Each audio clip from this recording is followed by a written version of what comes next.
Oi gente, tudo bem? Antes de começar o vídeo, eu queria falar que é a primeira vez que eu trago uma biografia aqui no canal. Dessa vez a gente vai conversar um pouquinho sobre a Catarina de Médici e por conta do contexto, entender o que acontecia na época e quem era a família dela. O vídeo acabou ficando um pouco longo, mas eu queria pedir para você assistir até o final e deixar seu comentário se você gostou ou não. É isso! Assiste o vídeo. Olá, eu sou a Bia, jornalista e apaixonada por livros, e a minha indicação de hoje vai falar sobre uma figura histórica extremamente controversa, com uma trajetória digna de Game of Thrones. A italiana Catarina de Médici foi rainha da França de 1547 a 1559, época conturbada por traições, reviravoltas políticas, conspirações e guerras religiosas. Mesmo após a morte do marido e o fim do seu período de regência, ela continuou ali exercendo grande influência no reinado dos seus filhos. Impacto esse que durou até o dia da sua morte. Da época em que a sua família reinou, talvez a maior lembrança ou mais marcante seja a noite de São Bartolomeu, em que protestantes, chamados então de huguenotes, foram massacrados em Paris. A matança começou no dia 24 de agosto, daí o nome, e perdurou ali por meses. Há uma grande divergência no número de vítimas e os números vão de 8 a 30 mil mortos. Mas calma, porque a gente vai falar de tudo isso durante o vídeo. Então,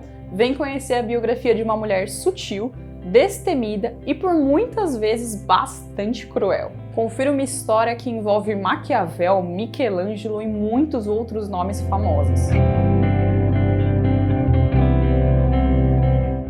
Antes de continuar, eu queria pedir para você se inscrever no canal caso ainda não seja inscrito, deixa seu like, deixa seu comentário, porque isso me ajuda bastante. Voltando à obra. Para entender a importância da Catarina, vamos primeiro conversar sobre quem foi a família Médici. Na época, a Itália ainda não tinha sido unificada, portanto era uma colcha de retalhos de principados, ducados e repúblicas. Como a maioria delas era desejada por seu avanço em tecnologia, arte e arquitetura, as potências ali disputavam seu domínio, principalmente a Espanha e a França. E era nesse contexto que os Médici viviam em Florença. Existe até uma série de televisão feita pela emissora Rai italiana que conta um pouco dessa história. Giovanni de Médici, o patriarca, ele trabalhou por muitos anos para abrir um banco que acabou se tornando extremamente lucrativo. Todos os seus descendentes viraram então banqueiros famosos, com destaque para Cosimo, seu filho, que abriu filiais do banco em Genebra, Lyon e outros locais. Foi ele quem mandou construir o Palazzo de Médici, que você pode visitar em Florença. E, conforme a família foi ganhando notoriedade, eles também passaram a participar da política local. Alguns anos mais tarde, Lorenzo o Magnífico, neto de Cosimo, assumiu o comando da família e dos negócios. E, apesar de mau banqueiro, Lorenzo era um ótimo diplomata, poeta e político, chegando a negociar a paz em Florença diversas vezes. Ele era também um mecenas, ou seja, ele bancava artistas e chegou até mesmo a bancar nomes como Lippi, Michelangelo e Botticelli. Ironicamente, foi durante o seu governo que o declínio comercial da família Médici começou.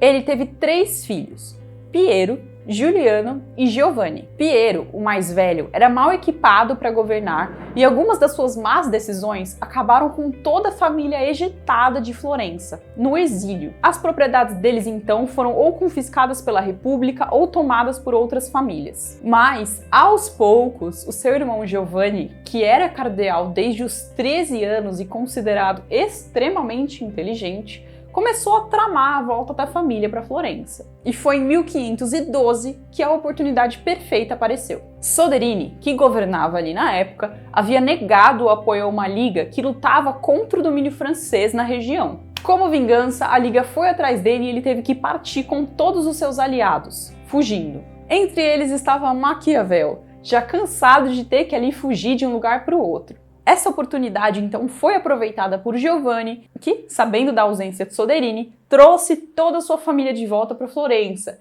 incluindo também Lorenzo II, o filho de Piero e o herdeiro da família. Sabendo ali dessa movimentação, Maquiavel escreve O Príncipe, dedicado para o líder da família. Até hoje, existem dúvidas se esse livro foi dedicado a Giuliano ou a Lorenzo II, sobrinho. Na dedicatória do livro está escrito Lorenzo, mas é possível que isso tenha sido adicionado posteriormente. Mas, continuando com a história, o Giovanni então se torna Papa, ele vira o Papa Leão X. Reconhecendo ali o crescente poder da família Médici, o rei da França, chamado Francisco I, propõe uma aliança. Giuliano de Médici devia se casar com Filiberta, a tia do rei, e tornar-se duque. Em troca, os Médici apoiariam a intenção da França em algumas cidades italianas. Lembrando que eles não eram de origem nobre, eles eram de origem comum, apesar de terem conquistado por meio do casamento alguns títulos. Então isso para eles era meio que uma verificação da importância da família. Mas, no meio dessas conversações, Giuliano acaba morrendo. Para aproveitar a aliança, o Papa Leão X então oferece seu sobrinho, Lorenzo II, que recentemente tinha se tornado Duque de Urbino, para desposar Maddalena Dovelli, princesa que veio com um dote gigantesco. Consumado o casamento, os dois geram a nossa protagonista, Catarina, e logo depois acabam falecendo do que hoje se acredita ter sido sífilis. Francisco I, o rei da França, pede então para que a menina seja levada até a França para ser criada em Paris. Mas o Papa Leão X já tinha outros planos para o futuro da menina e planejava uma aliança com Carlos V, imperador espanhol. Em troca, o Papa ofereceria o seu favor nas intenções que a Espanha tinha em Nápoles. Quando Francisco I fica sabendo dessa história, ele fica furioso e, além disso, por vários outros motivos também, França e Espanha entram em guerra de novo. Nesse meio tempo, Catarina era criada por sua tia em Florença, vivendo junto de seus primos. Isso até que Leão X faleceu. Ele foi brevemente ali substituído por outro papa, que também viveu por pouco tempo, e, por sua vez, quem assume esse título é Júlio de Médici, que se torna o Papa Clemente VII. Lembrando então, para você se situar, que o Júlio, agora Papa, ele era tio do Leão X, o Giovanni, e tio-avô do Lorenzo II. Na época, o cenário mundial estava em polvorosa, com a França e a Espanha ou em guerra ou em ameaça de guerra, e os conflitos religiosos entre católicos e protestantes cada vez piores. Em 1526, Clemente então adere à Liga de Cognac, que é uma liga entre França e Inglaterra, para expulsar o Império Espanhol da Itália. Carlos V não só reagiu enviando as suas tropas e mercenários, como o momento também foi aproveitado por facções que não apoiavam Clemente. Ele então teve que se refugiar no castelo de Sant'Angelo, que você também pode conhecer em Roma. Roma vira um caos, com cardeais sendo mortos, e o Papa ali, no meio de tudo isso, é forçado a renunciar a ligar. Todo esse caos também acabou se espalhando para outros lugares, e aproveitaram para destronar os Médici. Outro ponto interessante dessa revolta é que eles conseguiram danificar a obra-prima de Michelangelo, Davi, arrancando seu braço. A família então achou melhor transferir Catarina para um convento onde ela estaria a salvo de toda essa instabilidade política.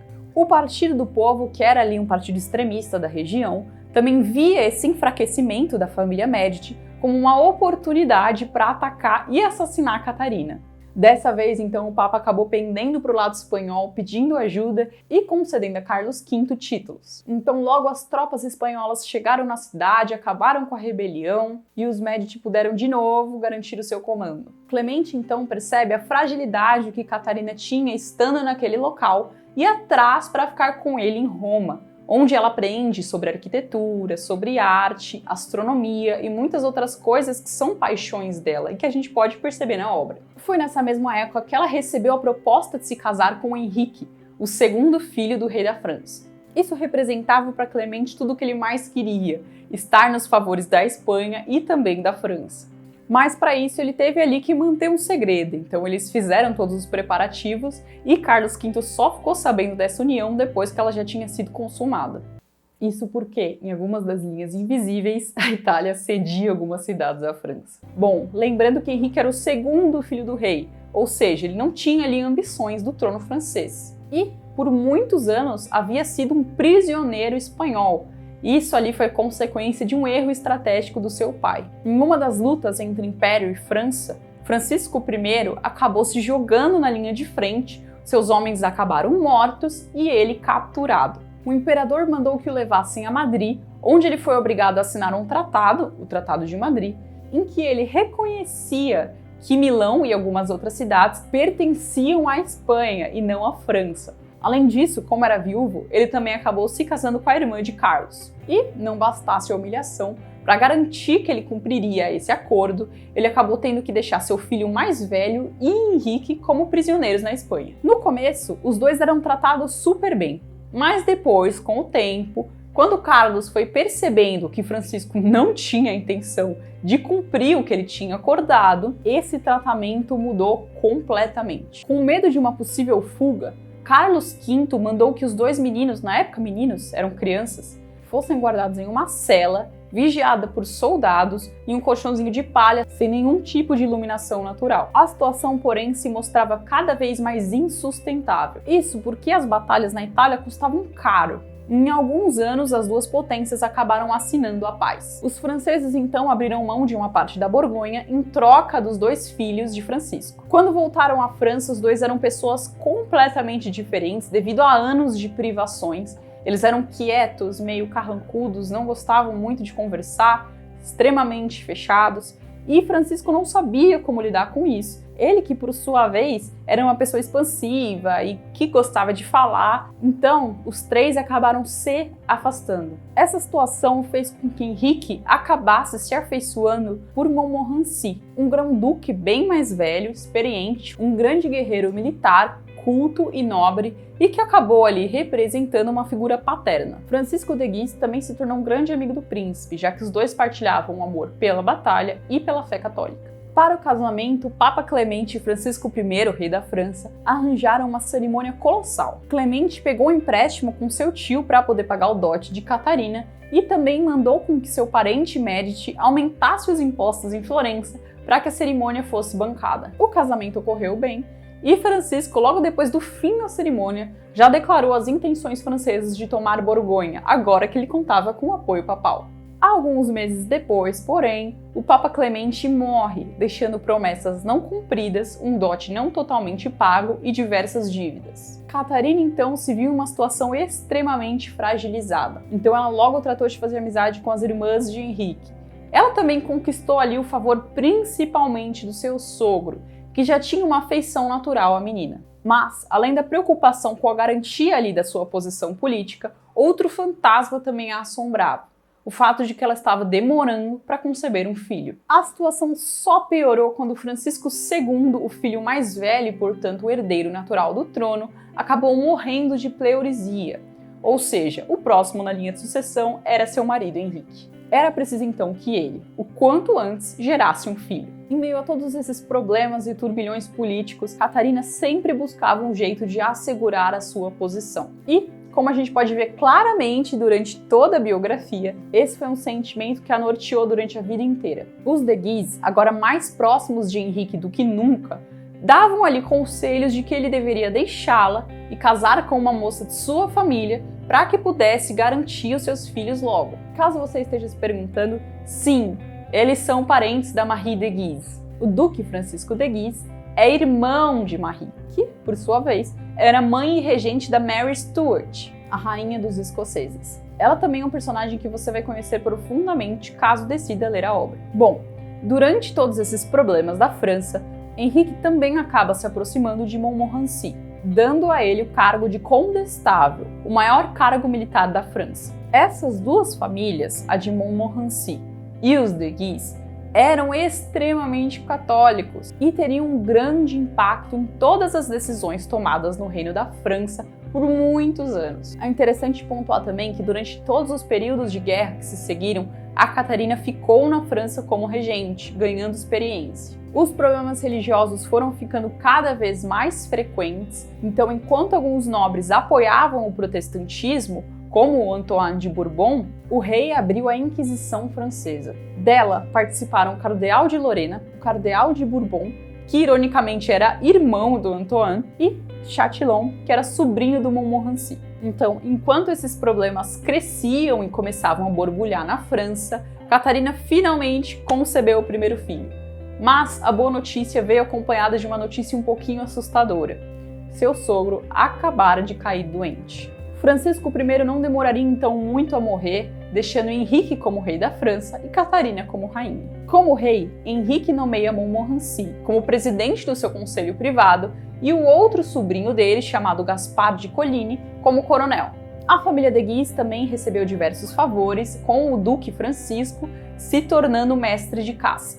Já seu irmão Carlos, que era arcebispo desde os 9 anos de idade, recebeu também um lugar no conselho. Na época, James V havia acabado de morrer, deixando Marie de Guise como regente em nome de Mary Stuart. Como está descrito no livro, alguns anos mais tarde, a Marie pediria exílio na França, o que acabaria em um casamento entre sua filha Mary Stuart, a futura rainha dos escoceses, e Francisco II, nome do filho mais velho de Catarina. Alguns anos depois, Henrique VIII, rei da Inglaterra, também morreu sem deixar filhos homens. A sua filha, chamada Mary Tudor, acaba então assumindo o trono inglês. Carlos V então vê uma oportunidade de ouro e casa o seu filho e herdeiro espanhol, Felipe II, a Mary Tudor, aliando as duas potências. E, algum tempo depois, com a morte da Mary Stuart, Felipe II está viúvo e Catarina oferece sua filha mais velha, Elizabeth, para casar-se com ele. E é durante esse casamento, em 1559, que Henrique II encontrou a morte. Durante uma justa, que a gente pode ver em diversos filmes e séries, ele está lá participando e ele acaba sendo ferido com um estilhaço no olho, o que faz com que ele fique ali em situação febril por alguns dias até, de fato, falecer. Para Catarina, a situação continuou complicada porque, além de perder o marido, ela tinha que lidar com o fato de que seu filho, Francisco II, estava casado com Mary Stuart, ou seja, ele assumiria o reinado da França, casado com uma menina que estava intensamente envolvida na família de Guise. Ela então tinha que controlar muito bem todos os seus movimentos e decisões políticas. Já Antoine de Bourbon, ainda visto por muitos como uma possível ameaça protestante, acabou se casando com Joana de Navarra, a prima do rei. Os protestantes esperavam que ele tomasse ali algum tipo de liderança em nome deles, mas isso nunca aconteceu. Foi aí que o seu irmão, Luís de Condé, resolveu assumir esse papel. Os de Guise e outras famílias ficavam então indignadas com isso por serem ali defensores da fé católica. E, mesmo assim, algumas partes da população, até católicas, não viam a família com bons olhos por sua grande ambição, especialmente em relação ao trono inglês. Isso porque, na Inglaterra, com a morte de Mary Tudor, Elizabeth se tornou rainha, mas os de Guise afirmavam que o casamento de seu pai com Ana Bolena não era válido, ou seja, a menina era uma bastarda. E, aproveitando o fato de que Mary Stuart já era rainha da Escócia, por que não unir o útil ao agradável e tomar também o trono inglês? Mas o que foi visto por muitos como só o início de um burburinho, acabou sendo entendido por Elizabeth como uma afronta direta, o que fez com que ela apoiasse diversas rebeliões escocesas que desestabilizariam o poder da sua prima Mary. O que você já deve ter notado e que é muito interessante na obra é entender não só a situação política da França, mas ter um panorama de toda a Europa e do que estava acontecendo em cada lugar e como isso impactava o reino francês. E, como estávamos falando, nesse momento começava o primeiro desgaste religioso real. Organizado por La Renaudie, a ideia era capturar a família de Guise, julgá-los e livrar a família real da sua influência maligna. Eles também exigiam uma regência dos Bourbon. O grupo se reuniu principalmente em torno do rio Huguet, como as suas forças foram ficando cada vez maiores e no grupo entrava cada vez mais gente, o segredo não durou muito e logo chegou na família real. Catarina e sua família foram transferidos para uma fortaleza e ela aconselhou Francisco de Guise a deixar isso para lá e não enfrentá-los diretamente. Ele ignorou totalmente o conselho, capturou, julgou e decapitou 50 pessoas só no castelo, além de também ter jogado diversos deles em sacos para se afogarem no rio. E isso só serviu para animar ainda mais os ânimos dos protestantes, que agora começavam a se reunir de verdade em torno do Antoine de Bourbon, e ele passou a de fato se encontrar com essas pessoas para discutir ideias. O país se encontrava à beira da guerra civil. Catarina então acabou pedindo ajuda do Felipe II da Espanha, que há alguns anos já havia assumido o império no lugar de seu pai, e também chamou tanto Luís de Condé quanto o Bourbon para explicarem os seus atos. Quando chegou, Luís de Condé foi imediatamente preso e julgado culpado pelos de Guise. Apesar disso, Catarina e seu novo chanceler não assinaram o documento, o que deu ali um tempo para eles atrasarem a sua decisão. Enquanto isso, Francisco II, o filho mais velho de Catarina, caía doente, e por mais que ela e os de Guise tentassem esconder o fato, ele logo veio a público. Sabendo que o próximo na linha de sucessão, Carlos, tinha apenas 10 anos e temendo uma regência dos Bourbon, ela rapidamente arquitetou um plano. Chamou Antoine e, na frente do Francisco de Guise, fez toda uma encenação dizendo que ele era culpado. Ele ficou completamente desesperado e ali, mesmo não sendo culpado, pediu 1000 perdões e acabou abrindo mão de qualquer direito de sangue de um dia governar, assinando um documento. Assim, tudo estava acertado. E quando Francisco de fato morreu, todos vieram prestar ali os seus sentimentos e a sua lealdade a ela, que agora era regente. Para tentar alcançar a paz de novo e apaziguar os ânimos, ela nomeou Antoine de Bourbon como tenente-coronel e libertou seu irmão Luís de Condé. Ainda assim, as reuniões gerais continuavam. Isso porque eles tinham um grande problema depois de tanta movimentação e tantos problemas internos. Um cofre completamente vazio. O chanceler pediu então para que os estados comprassem de volta propriedades alienadas pela coroa, foram feitas diversas mudanças no judiciário, aboliram-se impostos para deslocamento de bens na França e também foram unificados os pesos e as medidas. Além disso, ela também definiu que os estados deveriam se reunir pelo menos uma vez a cada 5 anos para discutir a situação de cada um. Ela também rompeu com as políticas repressivas da família de Guise, tomando, pelo menos inicialmente, uma posição um pouco mais moderada. Intenção essa que foi totalmente mal interpretada por ambos os lados. Os protestantes lutavam pelos seus direitos, eles queriam conquistar a liberdade de culto, que eles não tinham na época.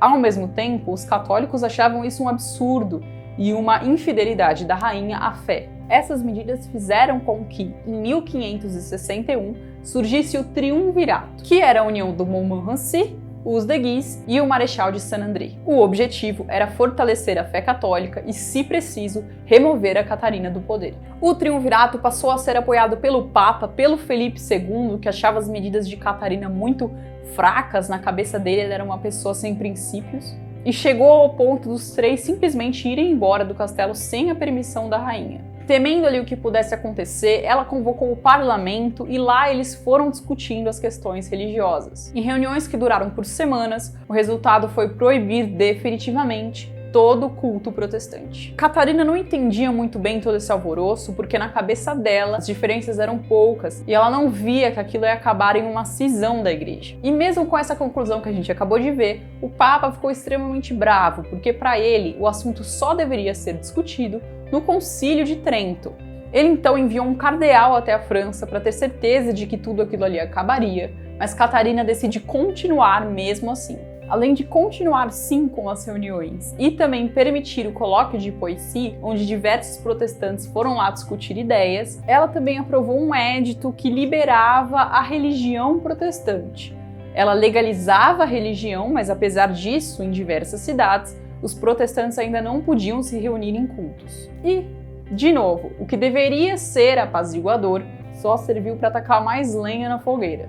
O clima estava tão tenso e pesado que o próprio Francisco de Guise, enquanto saía ali da sua missa, começou a ouvir uns barulhos estranhos que na verdade era um encontro protestante em que eles estavam entoando salmos. Ele então invade o local com os seus homens, mais pessoas começam a aparecer e o resultado é que 100 protestantes ali foram mortos, isso entre mulheres, idosos e crianças. Depois que tudo acabou e temendo ali uma repressão, ele sai de Vassy e vai até Paris. Mas lá, Luís de Condé já esperava por ele com seus homens. E foi assim, claro, contando de novo bem por cima, que começou a primeira guerra religiosa da França. E, apesar dos protestantes e seus homens afirmarem não querer machucar o rei, apenas protegê-lo da influência maligna, os de Guise ainda assim escoltam a família real para uma outra fortaleza. Esse conflito ganha tamanha proporção que a Elizabeth acaba mandando 6.000 homens para ajudar as forças protestantes, e o Felipe II também envia tropas espanholas para ajudar os de Guise. Catarina então seguia com a frente católica, enquanto Luís de Condé e Gaspar de Coligny lideravam a frente protestante. Para entender todos os detalhes, as nuances e as baixas dessas guerras, de novo, só lendo a obra. Em meio a toda essa fragilidade, a Catarina resolve ali fazer uma política de pão e circo, então ela adianta a maioridade do seu filho Carlos para que ele se torne rei oficialmente, e planeja uma viagem apresentando ele e fazendo caridade e conhecendo as várias cidades da França para que as pessoas se afeiçoassem à sua figura. Mas, logo depois deles partirem, houve de fato a divisão da igreja. A Catarina recebeu essa notícia com muita tristeza, porque ela sabia que logo mais as pressões nela aumentariam. O cardeal de Lorena, portando ali algumas das decisões que vinham da igreja, trouxe alguns decretos para que o parlamento francês aprovasse. Mas, como alguns deles minavam o poder da Catarina em relação à igreja do país, isso causou certa revolta. O que deixou Catarina ainda mais furiosa em meio a isso foi que o Papa intimou uma súdita sua, então a Jeanne de Navarra, que era prima ali do Henrique, por ser protestante. Ela se mostrou ali para o Papa completamente indignada e tomou posição em favor de Jeanne. Mas, apesar disso, ela também aproveitou e pegou o filho de Jeanne, então Henrique de Navarra, e trouxe ele para ser criado na corte junto com os seus filhos, de modo que ela pudesse ali ficar sempre de olho no menino. Pouco a pouco, os protestantes foram sim ganhando mais notoriedade, principalmente entre os nobres. Então Coligny, que era tenente da França, acaba ficando muito próximo de Carlos, o rei. Os de Guise ficavam indignados com a situação e simplesmente se afastavam. Catarina, por sua vez, queria ali aproveitar o melhor dos dois mundos e continuava mandando cartas e suprimentos para a Espanha. Nessa época, a Espanha mantinha diversas políticas de repressão protestante na Holanda. Além disso, para manter a paz, Catarina também mandou guardas suíços virem e ficarem ali na fronteira. Logo, vendo tudo isso, tanto os guardas quanto cartas e a França mandando suprimentos para a Espanha, os protestantes começaram a desconfiar ali de algum plano contra eles. Logo, isso deixou de ser só uma ideia e acabou se tornando um planejamento. Então esses grupos começaram a planejar uma viagem em que eles capturariam Catarina e a família, deixariam eles a salvo enquanto tomavam cidade por cidade. Os de Guise então informaram Catarina, aconselharam eles a saírem ainda de noite em uma comitiva, o que acabou sendo uma jornada bastante arriscada, para outra fortaleza onde eles estariam mais seguros. Apesar de toda essa empreitada para fugir e se sentir um pouco mais segura, ela ainda assim queria discutir a paz, que era a melhor opção. Os protestantes, porém, faziam também ali os seus pedidos. Eles queriam liberdade de culto, diminuição dos impostos e que mandassem os guardas suíços embora. O cerco ao castelo da família durou bastante tempo e a própria fome fez com que os dois lados negociassem a paz. É interessante que mesmo depois do fim dessa primeira guerra, os católicos e protestantes continuariam lutando. Ou seja, existem aí fontes que dizem que nesse período morreram mais pessoas do que durante as guerras em si. Com cada vez mais ódio da situação que fugia totalmente ao seu controle, Catarina mandou que capturassem e trouxessem Luís de Condé. Ele, sabendo disso, pegou suas coisas e foi para La Rochelle, que é uma fortaleza onde Coligny também se encontrava. Jeanne também aproveitou a oportunidade, pegou seu filho Henrique de Navarra e os dois foram para uma região próxima, o que Catarina viu ali como uma espécie de traição ao que ela tinha feito. Ela e o filho acabariam se juntando às forças protestantes. Catarina, então, se sentindo traída, assina um tratado que proíbe qualquer culto que não seja católico. Começa então uma segunda guerra. E como eu falei, todas as batalhas, todos os detalhes e as baixas estão descritos na biografia. Como a gente viu, a posição dela variava muito dependendo do momento e da situação. Em um momento, ela assina ali um tratado que confisca os bens de protestantes, proíbe a liberdade de culto. Depois ela assina outro tratado que devolve essas propriedades, permite a liberdade de consciência, entre outros fatores. Em meio a esses saltos de posição, foi que ela teve uma ideia brilhante. Por que não unir Henrique de Navarra à sua filha Margot? O novo Papa, que havia assumido recentemente, o Papa Gregório, ele era mais moderado e poderia lhe oferecer uma dispensa para que os dois se casassem mesmo tendo fés diferentes. Catarina também via com certo perigo a influência que Coligny tinha em seu filho Carlos. Então, ela ali começa a arquitetar um plano para minar esse impacto. Há então uma reunião com ela, o Duque d'Anjou, que é o irmão mais novo de Carlos, e Carlos, para que eles expusessem ao rei todas as traições huguenotes, supostamente sendo armadas. Nesse momento, Henrique de Navarra partia para a cerimônia de casamento com Margot. Coligny também foi até Paris para poder acompanhar a cerimônia e porque ele mesmo tinha muita afeição por Henrique e por sua mãe. Catarina então chegou a Paris e foi surpreendida pelo Duque de Alba, um espanhol, perguntando por que havia 3.000 soldados em sua fronteira. Ela não sabia responder. Isso porque mesmo depois da reunião com o rei Carlos, Coligny continuou arregimentando homens para a questão dos Países Baixos. A ideia era que muitos nobres protestantes fossem até o casamento, assistissem à cerimônia e dali juntos partissem para a fronteira de onde eles iriam para os Países Baixos. Foi nesse momento que a nossa protagonista ficou extremamente lívida e decidiu que era hora de pôr um fim na situação. Ela então começa a planejar a morte de Coligny, junto com o Duque d'Aumale, seu filho Anjou e Henrique de Guise. O escolhido para pôr o plano em ação é Maurevert, um homem que não era bem visto por nenhum dos dois lados. Antes, porém, de que isso pudesse se concretizar, há paz deveria ser selada com o casamento entre Margot e Henrique. Na mesma noite do casamento, então, a Catarina começa a acertar os planos finais dessa execução.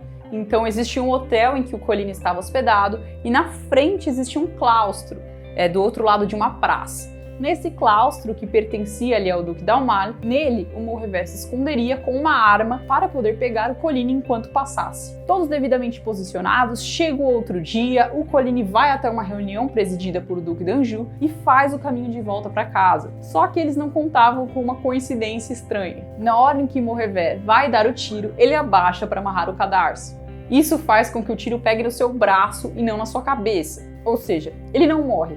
Apesar disso, fica gravemente ferido e é levado para o hotel, onde ali é tratado. Carlos, Henrique e muitos outros começaram a demandar justiça por Coligny e não demorou muito até chegarem em Maurevert, em alguns criados e na família de Guise. Catarina então se viu obrigada a confessar tudo para Carlos, mas ela aproveitou o momento para dizer que só fez isso porque na verdade Coligny tinha um plano para destroná-lo. Carlos então acredita. Enquanto tudo isso acontecia, muitos católicos já se armavam em casa com medo de alguma consequência direta. E, como Carlos acreditou na traição, ele manda de Guise e outros nobres irem até o local e matarem Coligny. A família de Guise então bloqueia o rio Sena, fecha todas as saídas da cidade e começa a matança.